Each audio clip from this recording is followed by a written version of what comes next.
what an unwanted intrusive thought is a thought that doesn't align with the way that I see myself morally or with my values, and it's alarming. So they're what psychologists call ego dystonic. It does not match up with the way that I view myself.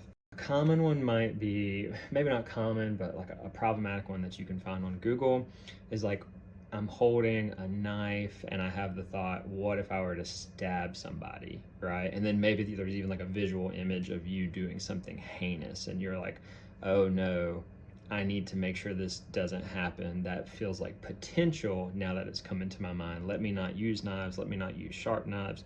Let me covertly avoid cooking or anything like that. Probably not going to tell anybody because I'm also really freaked out and I'm afraid if they knew, they would send me to a mental institution or something, right? So what happens is we kind of, once you're somebody who wakes up with this feeling and this thought, is you think, okay, I'll be okay as long as it doesn't happen again. Like as long as I go through today and I don't have the thought, I'll be okay. So I'll just avoid all potential opportunities for that to happen. Well, that's a minefield because it's going to happen if you don't want it to happen. So the first thing we have to do is expect it. We have to know that every time I see a knife, if that's your thing, there's other things, but that's kind of a funny one. Every time I see a knife, I'm going to imagine something absolutely ridiculous, and I have to 100% expect it and quit hoping that it doesn't happen, right? So we change our relationship to the intrusive thought. We do not change the intrusive thought itself. That's a fool's errand. That's not going to work. That's going to make things worse. The second thing is don't argue with the content, right? So again, we have the knife, we're working on something, an onion, whatever, and we have an intrusive thought, and what do we often do? We think, I've never done anything like that before.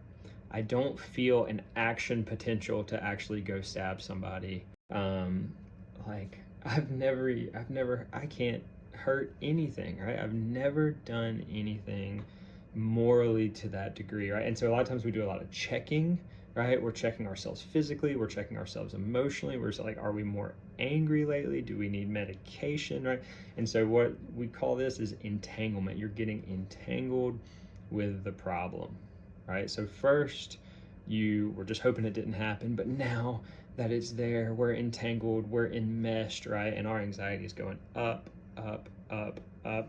And this is starting to get really miserable for us. We're avoiding more and more things, right? So the third thing that we have to do, this is sort of the behavioral step, is do what you would do if you weren't anxious. So it's kind of an act as if you weren't anxious about the intrusive thoughts, right? So what would I do? I would keep cutting this onion, right?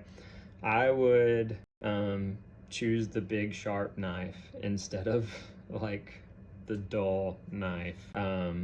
That's what we ultimately have to get to, right? Is do what you would do if you weren't anxious. So why do this? It's because we have to change our relationship to the intrusive thoughts, not the intrusive thoughts themselves, right? So people without OCD or this type of anxiety, they also have intrusive thoughts. The difference is they don't care. They may not have them as much, but they don't care. They don't then jump into a lot of arguing with themselves. They don't then jump into avoidance behaviors. They don't do anything after the fact that would make it stick. Or if it does stick, it only sticks a little bit because they don't really get too entangled with it. You have to mimic that process. The only way to get the intrusive thoughts to go away, and we can't guarantee that they go away, but we can guarantee that if you work this process, your distress will decrease significantly, is if you change your relationship to them by acting as if they're not a problem, because they're not a problem. They indicate what you don't want to be, and then you don't want to be it so bad that it then pops into your head and rattles your cage. But if you change your relationship to your intrusive thoughts by expecting them and then doing what you would do if you weren't anxious and then not getting entangled with them over time, they will get significantly better. I can't tell you when, but I can tell you that this is the process that works for lots and lots and lots of people.